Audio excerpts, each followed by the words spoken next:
Welcome to Beijo's Corner. I am Danielle, and these are the Beijoettes. Hit it! Beijo! Beijo! Beijo! Woo! Yeah! We would like to welcome you today to our speaking engagement. Today we're going to be featuring cat and dog whispering consultations. What I want to say is there's so much weirdness out there that this is not what this is about. Basically, cat whispering and dog whispering is connecting to your animal on an intuitive level. Okay?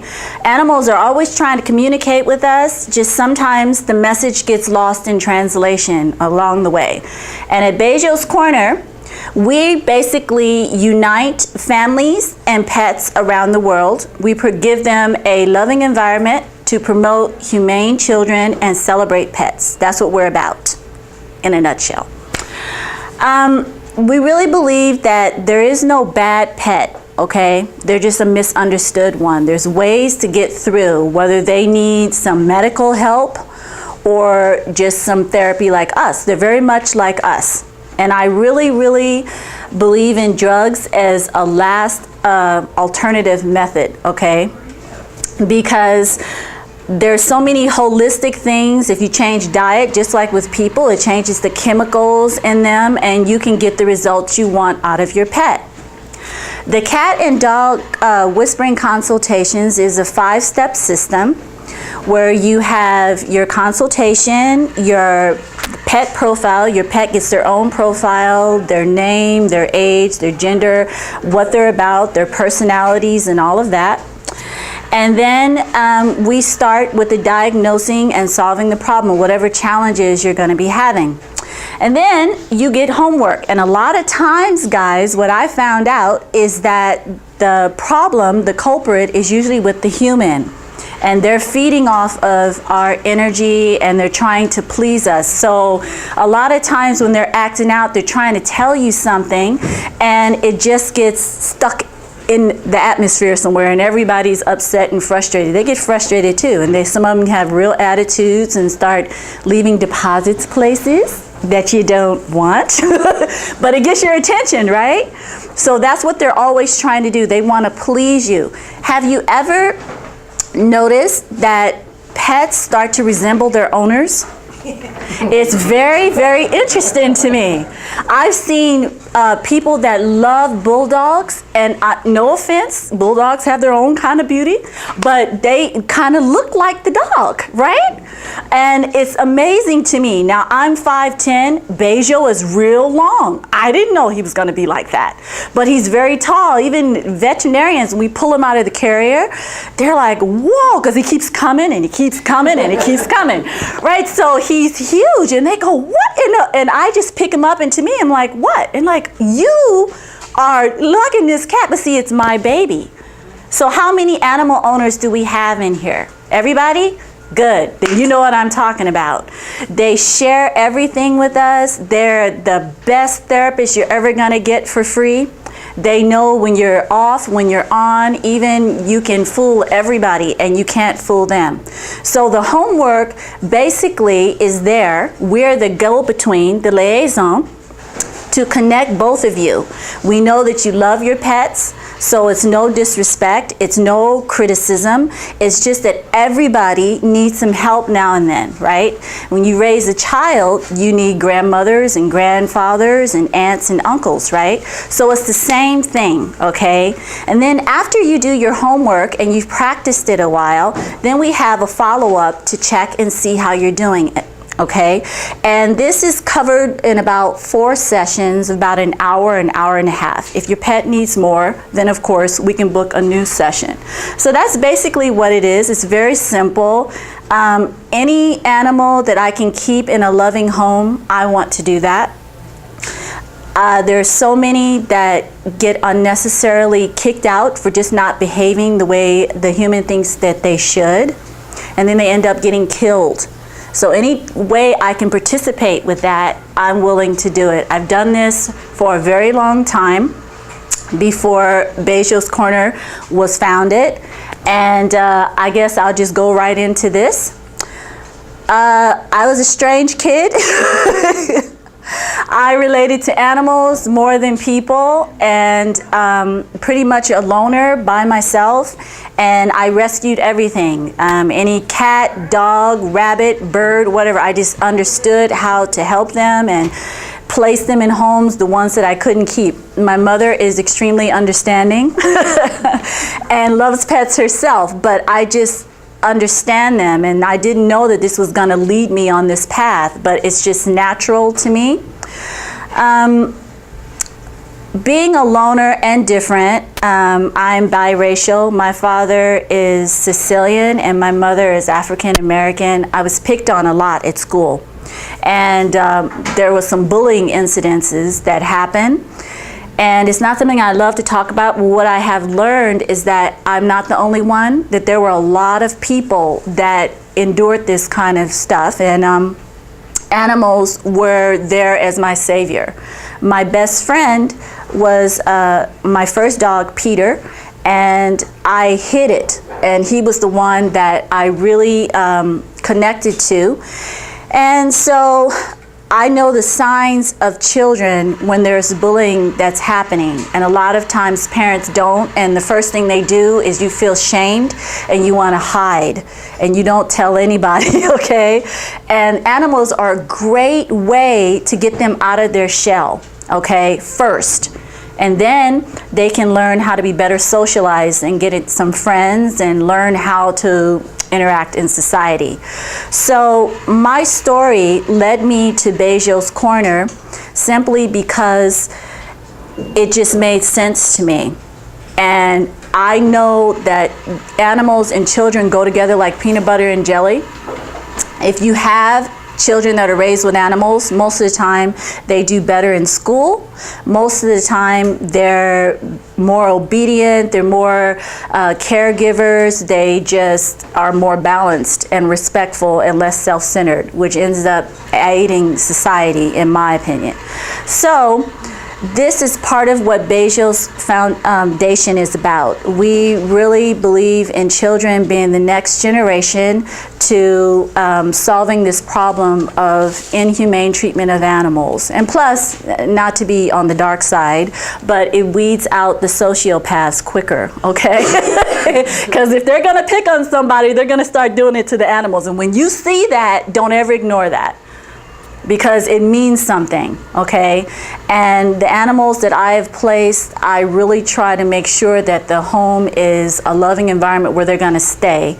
The worst thing you can do, a lot of people that have animals, I feel they shouldn't have them because they're not an accessory like a nice ring or jewelry, okay? They are a living being and they have feelings, and when you just abandon them, they don't know why. They don't know what has happened. And right now it's getting better, but this is of epidemic proportions. So that's basically my story and what happened here. Next.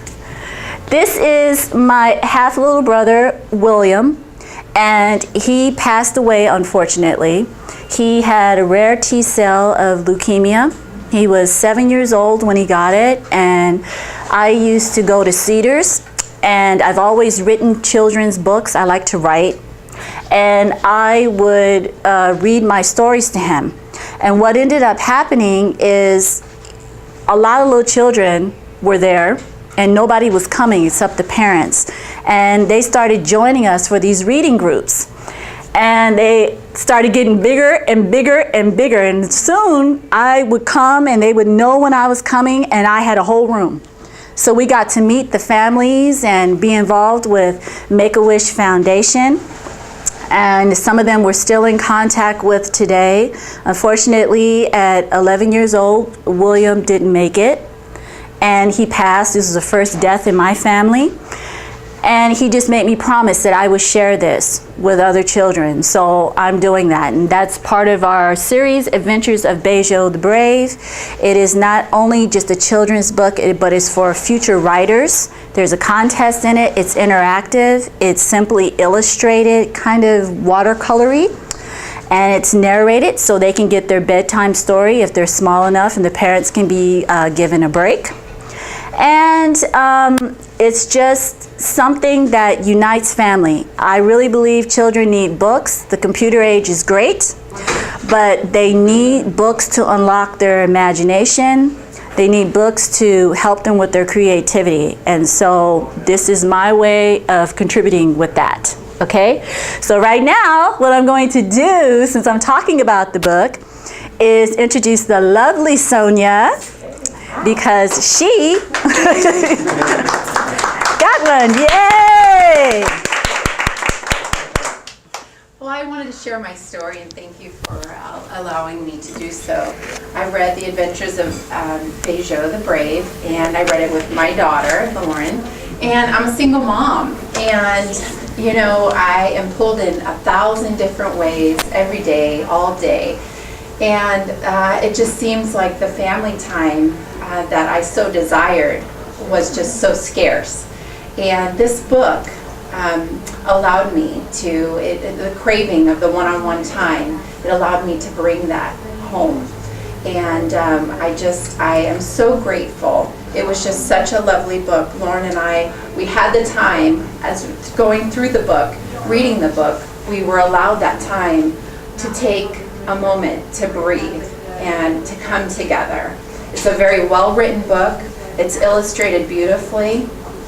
I would recommend it to all family members and animal lovers, as it's just, as you know, as Danielle stated, it's more than a child's or children's book and series. It's a godsend. It really does unite families. And so for that, I'd like to thank Bejo and Danielle for the opportunity in bringing that into my home. Listening to the audio CD, we were able to laugh and giggle and relax, and it brought it back. So I'm very grateful for my this. pleasure. Thank you. Yay. Thank you. Okay, I don't know where these people are today. They bombarded me, but okay. All right, so let's just go ahead and do it. This is, if you sign up on Bejo's Corner, we have emails that I send out that are updates, let you know what we're up to, help better your pet and everything. And this is me when I was about 7. And that's Peter, the dog I told you about. And we were inseparable. Okay, he was a little terrier mutt, and he wasn't supposed to make it. And he was the runt of the litter, and I just really nursed him back to health. I kept him with me, and he ended up being bigger than everybody. So see, who knows what love does, right? So this is an article I wrote on pets being the perfect antidote to bullying, and the signs that you can tell that your child or your loved one is being bullied, and what to do about it. The child's worst nightmare on the planet is for the parent to go take charge and rush down there and grab the principal and shake them. Okay? That's what they fear. But if you have a child, that's what you want to do. But there are ways to do it to get your child to open up. So this is what this one is about. Next.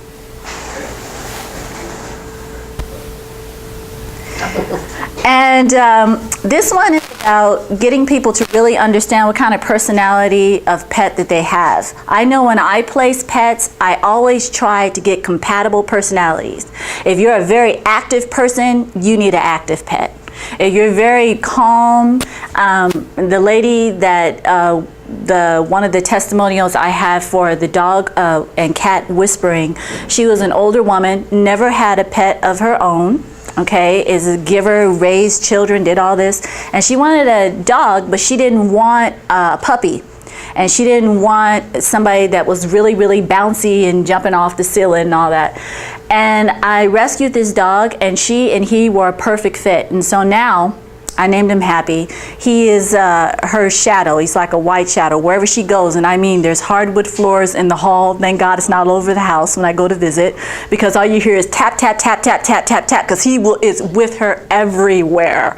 So that's the kind of personality he had, and it matched her personality. And it's very important to acknowledge them, because they're not just run-of-the-mill. Some of them are ornery, just like people.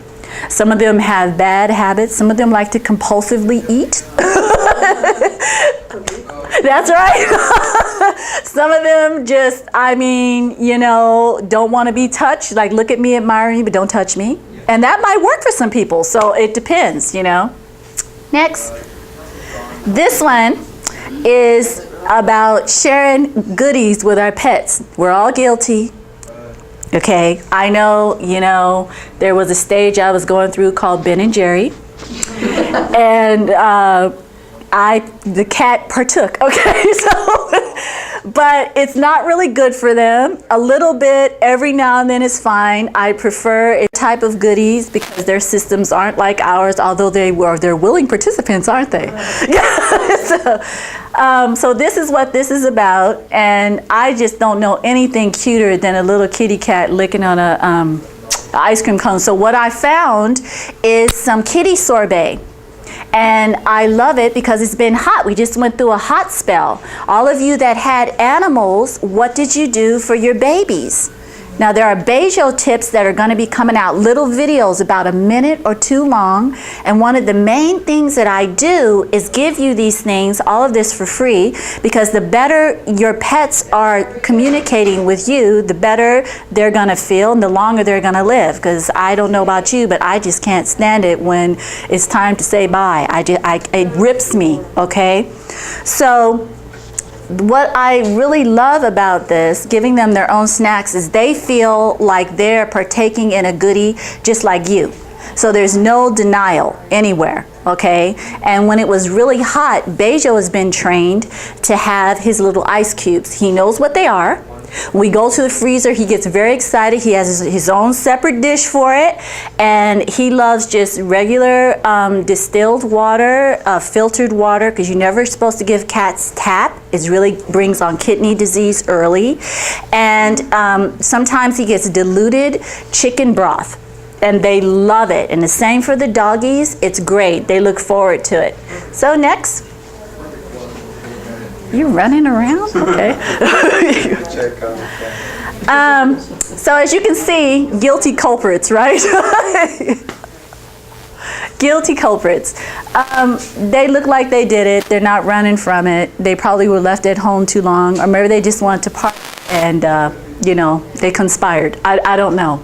But this happens a lot, and this is something we can help you with. There's a reason why the animal is this way.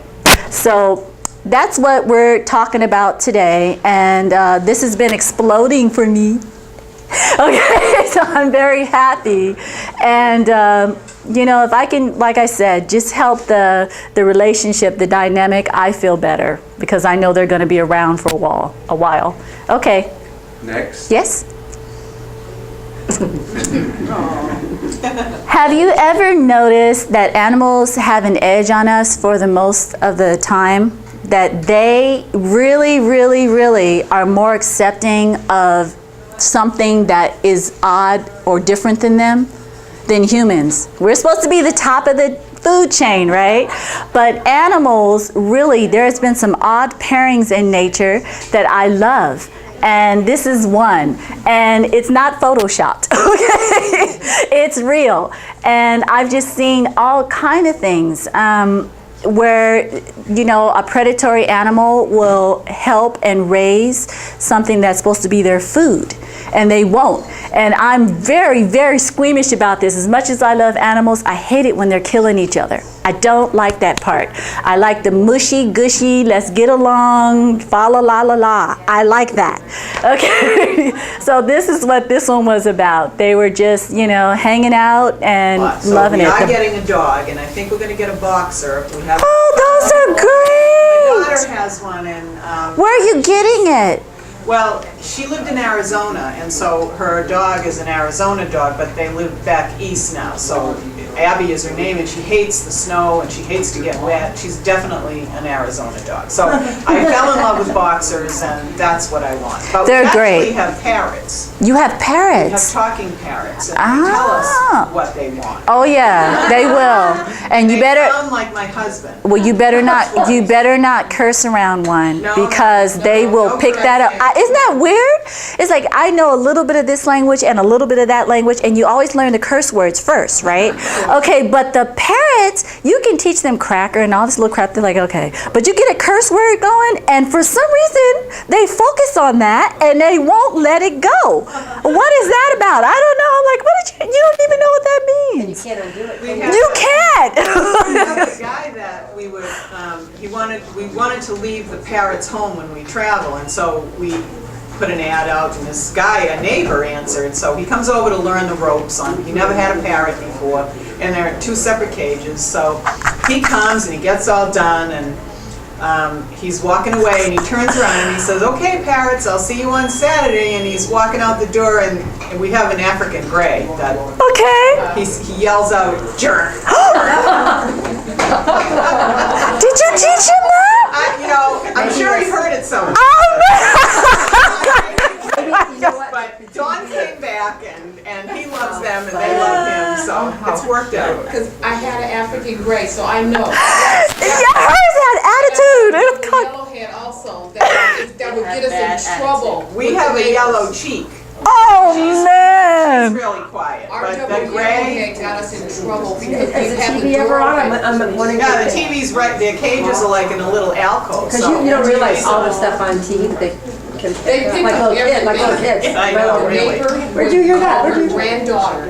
She go outside every day and call her granddaughter.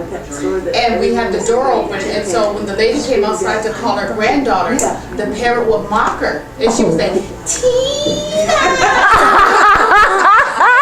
The lady, I guess she got so sick of it, she kept knocking on our door. "Why do you mock me like that? Why do you?" And I said, "It's not us, it's the It's parrot." the bird. Okay. And we tell the parrot to talk, the parrot will say nothing. Right, oh yeah. Say nothing. Always make a liar out of you, all the Yeah, time. always. Tim one time had a plumber working under the house, and G-Bird is his name, and he started yelling, "Quiet, you be quiet."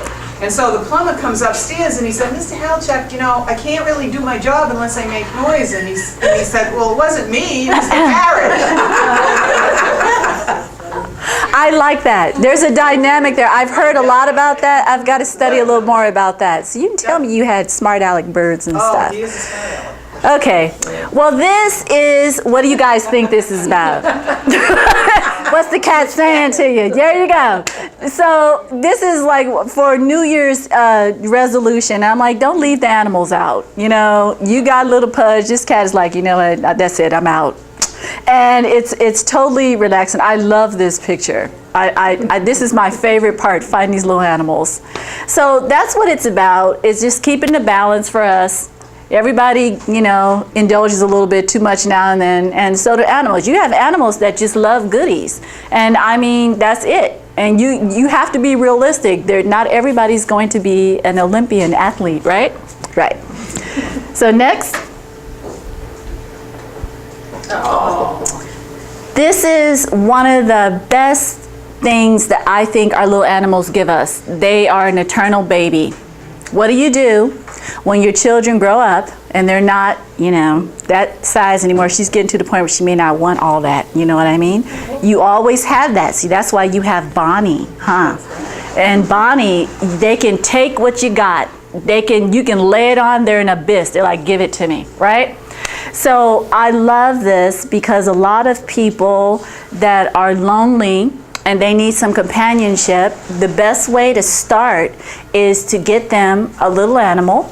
And when they have these little animals, I've actually connected people that are so stuck with their animal friend to other people. And sometimes they end up dating. And they have little hangouts and barbecues, and they have little things, and the little dog is there, or the cat, and the little carrier, or whatever, and they can just fellowship together. So it's great. It create a whole community. Okay, next. All right. What do you think this picture is saying to you? Now, Trust. that is so much patience. I don't know. And trust. Yeah, and that's fine if the dog is up for it. But sometimes, you have to watch children because, they do stuff. especially little boys. They just do stuff. And I kind of feel bad for this dog, but he looks like he's beaten to submission, you know what I mean? Maybe he's gonna be the next Picasso, I don't know. Next, okay. I'm sorry, but the cat looks like, what the, okay. But this is an article on bathing a cat. Most of the time, they're really clean, but they do have moments where they need a bath, and you need to know how. Or if you're a big chicken, find a nice groomer that really knows how to do this with cats and take them there. Personally, with Bejo, I did it when he was little. He probably gets about 4 baths, you know, or 3 a year. He's inside, so he doesn't like being dirty.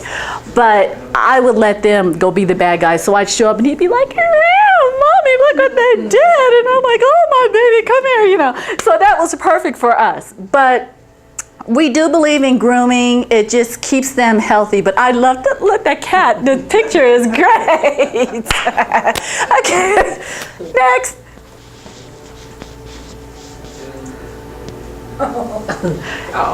And this is showing you how to exercise your pet. Dogs are pretty simple because we know about the walk and everything. Cats are a little trickier.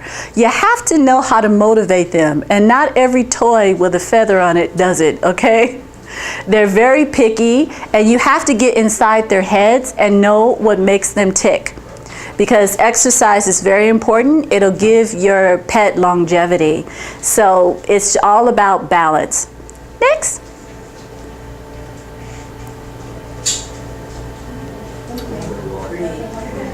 So this is about something that I really believe in. When you have your arguments and everything, most of the time people don't see what happens to the animal. They always respond. A lot of times they will go hide and have to be readjusted to you later. Because at that point they have all control, routine is interrupted, they don't know what to do, they're freaked out like that little one. And there is a way to help your furry family member when this happens. Altercations happen just because we're spicy people, okay? But you should always let the pet know, give them that reinforcement that their home is safe, that their environment is okay, and that you still love them and you still love each other. Or if something is changing, just go and talk to the pet. You'd be surprised how much that helps. It helps them calm down and it helps them trust you further. So when things like this happen, they don't feel like their world is falling apart. For instance, have you ever seen, if you have an argument, that the pet starts acting out? It's because they are trying to make you focus on them, even if they're being bad, then focus on what is happening, okay? Next. What type of kitty is that? Oh, Is that a Bengal? yes, that is a Bengal. Very good. A woman knows her stuff. Okay. Okay. You know, some animals just gotta go for it, right? So, this one has been frolicking in the snow, having a good time, and you gotta let them do that. Especially if you have a dog. Dogs need to be outside, they need to romp. It's very important for them to feel like their life is full and refreshing and exhilarating, just like us. They have to party too, okay? Next. This is Bejo, one of our suckers.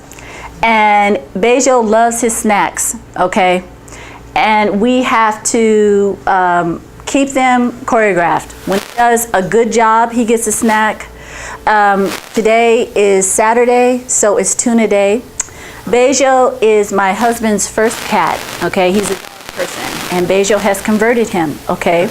Because they have, that's right, that's right. They have their tuna days, they play fetch, they play hide and seek, you know, they're hanging out on the couch watching sports. I'm not really into that, that's their time. And he does things with him he does not do with me, okay? And so I just love it that they know what to do with whom, okay? Next. This is what I kind of mentioned earlier.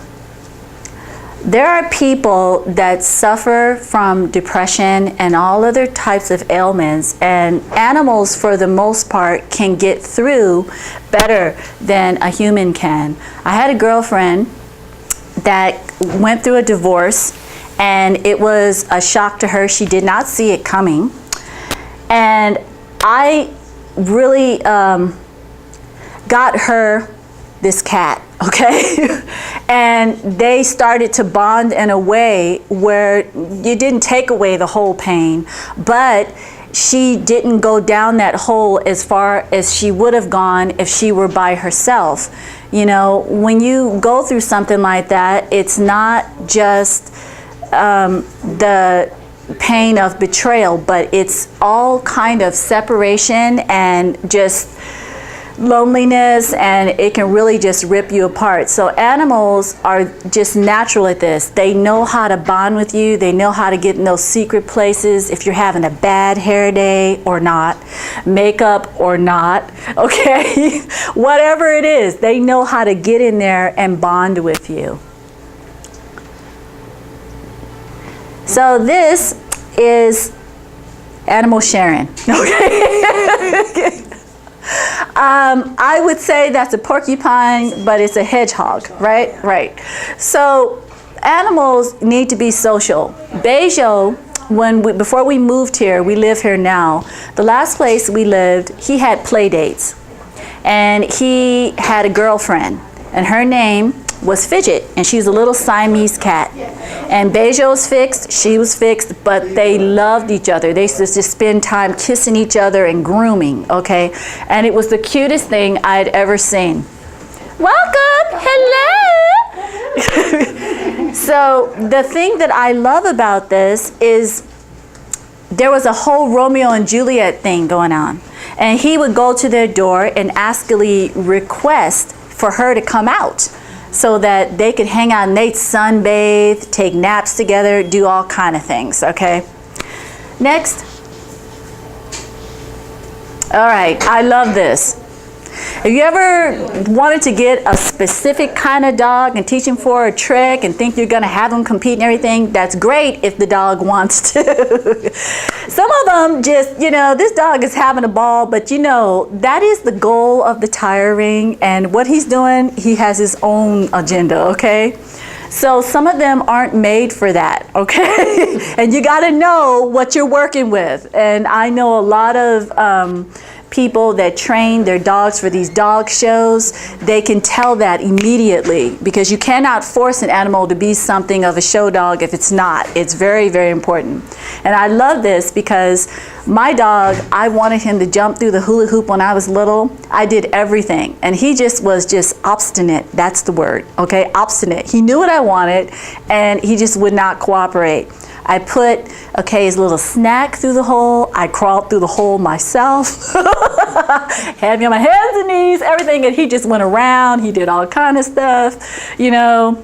He jumped to the side like this one. So you gotta be very patient and not get frustrated. Next. Okay. That is Bejo. And I am convinced that whatever pets you have, they do things just to make you laugh. And when you laugh, they know what that is, and they connect with you immediately. And he just froze here. He's such a ham. He loves the camera. He loves just acting out. He loves it. So, you know, this is that long tail I was telling you about, and he was cleaning it, and he just stopped there and just looked at me. So, you see how long he is? He's very long. Okay, next. Okay, this is something I really believe in. Music is great for your pet, especially when you leave and go to work. We all have things to do, right? Pets love smooth jazz, okay? They love soft classical music. Those are the two favorite. They will tolerate your Jimi Hendrix, okay? They will. They will tolerate all this other stuff, but that doesn't mean they like it. I have tested this in so many homes.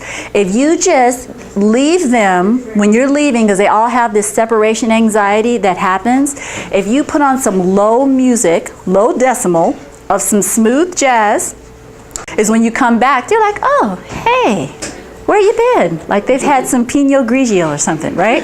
Okay, so next. All right, I love this. Now these are corgis. They're supposed to like water, but the person is so in there, you know, look, this long trail. The dog's like, I'm not feeling it. I don't want to. And you have to acknowledge that. There are some dogs that are supposed to be water dogs, and they're mainly, I can't think of it. I'm drawing a blank now. Your labs, all of those. Okay, and you know, I've met some that don't want to. So now what do? That's odd, right? That's odd. You know, and you have to understand that there's going to be some odd ones out the bunch. There are people that are supposed to just normally like things, and like women, we're supposed to love chocolate, right? How many women like chocolate in this room? Okay, see, now I'm more of a sorbet kind of girl. I appreciate chocolate, but it doesn't really do that to me. I've seen women, your eyes glaze over, right? Okay, that doesn't do that for me. So you can't put everybody in one bunch, okay? You have to look at them as separate individuals and see what kind you're working with. Okay, next. All right, this is bringing home a very important message. You have these animals, you have to pitch in and be considerate of one another and do your part. We live in Rancho Palos Verdes. I'm glad you like that, Christine. And it's a beautiful place. And when you go along, most people, okay, have dogs here or something, and you go along and you see some deposit there. Now they have the free little bags there, they have trash cans everywhere. There really is no reason for that. So this is just a gentle reminder. Even the dog is like, you know, let's work it out. Okay, so there you go. All right. Oh, and that is the end. That's me and Bejo thanking you guys for coming and participating with us. No, I didn't bring him. He's, you know, with the crowd sometimes he's like, you know, I'm really not feeling you people. So I'm just, so that's it. Does anybody have any questions? You guys came in a little later. Yeah. What are your names? Leah and my husband Ron. Oh, I got another Leah. Oh, Do you guys have pets? we do. Okay. And so the reason why I was interested is because of your flyer that I asked about you, and they showed me the flyer and they said that you're a whisperer. Yeah. And I have a situation between two dogs. Are they yours? Three. Three. Oh, Three dogs. Three dogs. I was forgetting about either. okay. And so I thought, well, maybe you would have some information. I would. What kind of dogs are they? Well, we have a little poodle, and she's old and blind. And we have a English pointer. He's 3.5. High energy. Getting on her nerves, is he? No, he's great. Oh, okay. And then my daughter brought home, when she came home from college this last spring, a pup who's now 6 months, and he's half border and half German Shepherd. Oh, those They're are hyper. No, he's mellow. Really? A yeah. border collie? Yeah, he's really mellow, which is interesting. But Interesting, the thing is the okay. pointer doesn't like it. Not accepting, although the puppy's making all the overtures for friendship. Yeah, they always do. Okay. Yeah, I'd have to get a little more involved to Yeah. see them in action. But yeah, it's just a balancing act. Okay. And what might need to happen, I do believe you guys didn't come in a little earlier, but I was talking about homeopathic help. Just like you, okay? You guys look like coffee drinkers to me, okay? You know, some people respond differently to caffeine than others, and just some people might need a little chamomile tea at night to help them relax and decompress from the day and chill out. So there's some homeopathic things to take the edge off the older puppy, not drug him or anything like that, because I don't like drugs, but natural to help him calm down that nature. And then when he's calming down and you're introducing the puppy with certain exercises, it'll just balance it out. So there's a lot of ways to get around that. And the good thing is they're young. Well, thank you. Yeah, all right. Okay. So that's about it for today. We would love to work with you and your animals. Everybody is set if you want to buy some books or buy packages for your animals today. The Cat and Dog Whispers are 4 sessions, about an hour, hour and a half each, and weekly, and they consist of your consultations, your pet profiles, the solution and the diagnosis, and your homework, and then the follow-up. And usually, unless you got a really, strung out pet, that's enough, okay? And today, we're putting an extra session in for you guys that came, and they're $500, and the books are $25, and so yeah, there we go. So we'd love to get your email and give you some suckers and stuff. And for the ladies, we have manicuring kits and all of that good stuff. She's like,